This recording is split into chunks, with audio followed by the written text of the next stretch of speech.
அருமையான இந்த நாளிலும் அவனுடைய வார்த்தை நம்மிடத்திலே கொண்டு வருகிறேன். ஏசாயா 60:20 பாருங்கள்.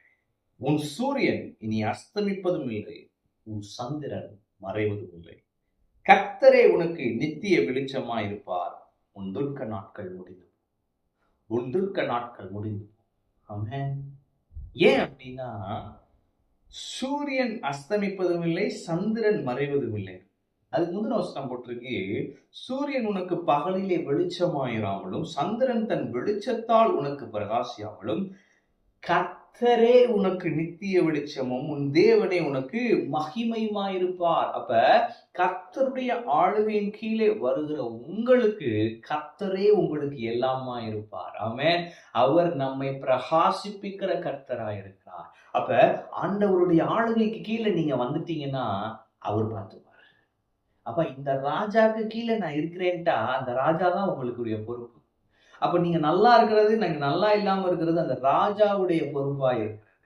நம்முடைய தேவன் ராஜாதி ராஜா, கர்த்தாதி கர்த்தர். ஆமென். அவருடைய ஆளுகைக்கு கீழே நீங்க வந்துட்டீங்கன்னா அவர் உங்களை நல்லா பார்த்துப்பாரு. ஆமென். அவர் தம்முடைய ராஜ்யத்தில் உங்களை வைத்திருக்கிறவருடைய ஆள். அவர் உங்களை நன்றாய் பார்த்து. அப்ப என்ன போட்டிருக்கு, அவருடைய ஆளுகை கீழே வந்த உங்களுக்கு அவரே உங்களுக்கு நித்திய வெளிச்சமும் அவரே உங்களுக்கு மகிமையுமா இருப்பார். அப்ப நீங்க இருளை காண்பதில்லை, இருளும் உங்களை சுற்றி வெளிச்சமா இருக்கும். ஏன்? இவருடைய ஆளுகையில் இருக்கிறீங்க. ஆமென். ஒருவேளை அடுத்து என்னன்னே தெரியல, நான் சொல்றேன், ஆண்டவரே உம்முடைய ஆளுகையின் கீழே நான் இருக்கிறேன், எனக்கு நீர் வழியை காண்பித்தரணும்னு கேளுங்க, வழி காமிப்பார்.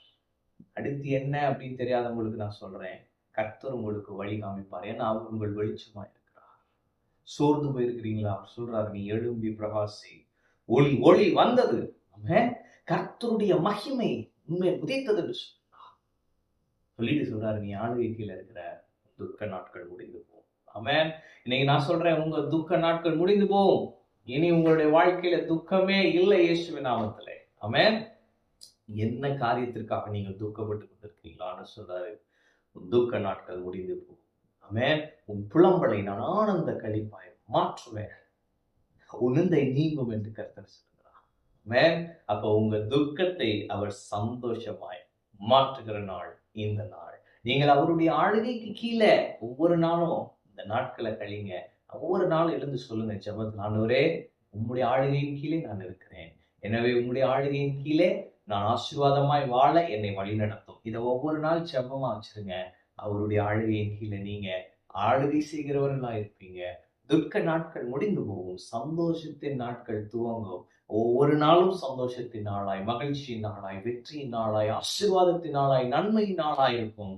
கர்த்தர் சொல்லுகிறார், துக்க நாட்கள் முடிந்து போகும். ஆமென். கர்த்தர் இருக்கிறார். கர்த்தர் ஆசீர்வதிப்பார்.